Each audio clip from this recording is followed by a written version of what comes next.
I've seen way too many crispy shawarmas this month, and since no shawarma is worth waiting an hour in line for, here's how you make it at home.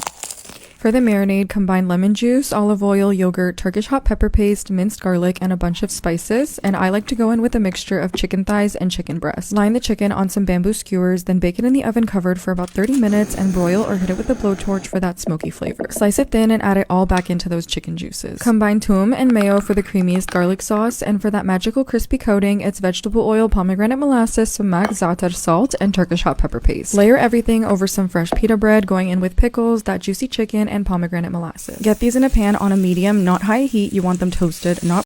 I recently had the best chicken over rice in Miami at DCG, and now I'm craving it again, so let's make it at home. Start with some boneless, skinless chicken thighs and marinate with garlic, ground coriander, smoked paprika, tandoori masala, cumin, Middle Eastern 7-spice, black pepper, white pepper, salt, lemon juice, olive oil, and plain yogurt. Massage that all in and let it marinate for as long as you like. For the white sauce, combine mayonnaise, yogurt, a garlic clove, lemon juice, salt, and pepper, and blend that up using an immersion blender. For the rice, go in with some ghee, chicken bouillon, 7-spice, cardamom pods, wash and drain basmati rice, add water, salt, cover, and let it simmer on low for about 15 to 20 minutes. I also seared the chicken in some ghee until it was golden on both sides. Take that out of the pan and then chop it up into these rough cubes, then add it back to the pan on a high heat for a couple more minutes with a little more tandoori spice for added color and flavor. You have to serve this with a little lettuce, tomato, cucumber salad on the side. Drench it in some white sauce, add some hot sauce, fresh parsley, and enjoy. God, I ask that you change my appetite. I ask that you strip away the cravings of sugars and processed carbs. Lord, I ask that you give me a renewed and refined understanding on what it is to eat a nutritious diet.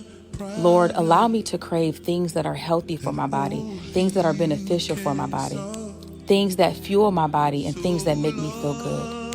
Lord, I know it's going to have to start in my mind, so right now I'm asking you to train.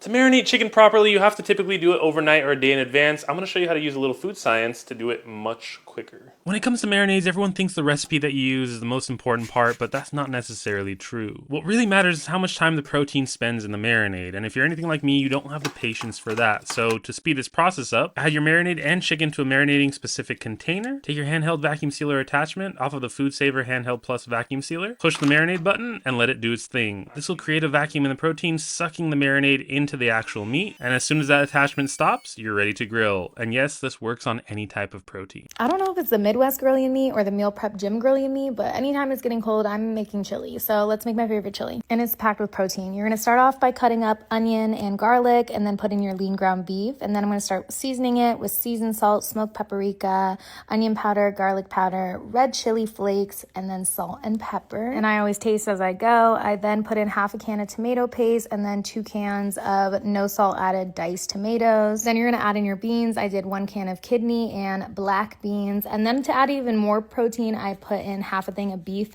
broth. And then, trust me on this, just sprinkle a little bit of brown sugar and a dash of cinnamon, and it's so good. Just let it simmer on the stove for 30 minutes. I like to dress my chili up with some light sour cream, some light shredded cheese, green onions, and saltines. It's the perfect cozy meal. This is your sign to make these street corn chicken rice bowls this week. You don't even need to turn on the oven. You'll marinate your chicken and cook it in a skillet, then make this delicious street corn mix with red peppers and a creamy, kind of smoky dressing, and assemble your bowl with romaine, cilantro, lime rice, the corn, chicken, a little more dressing, and a squeeze of lime. Enjoy!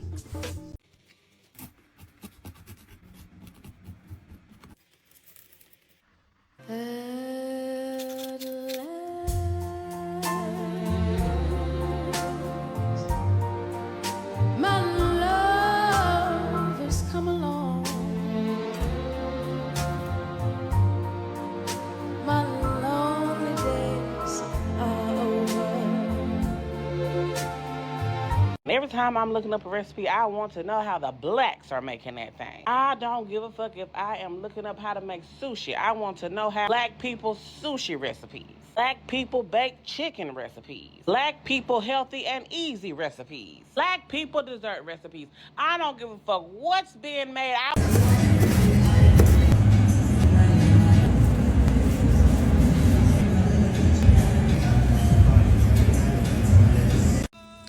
Let's make chicken kebab. Let's go.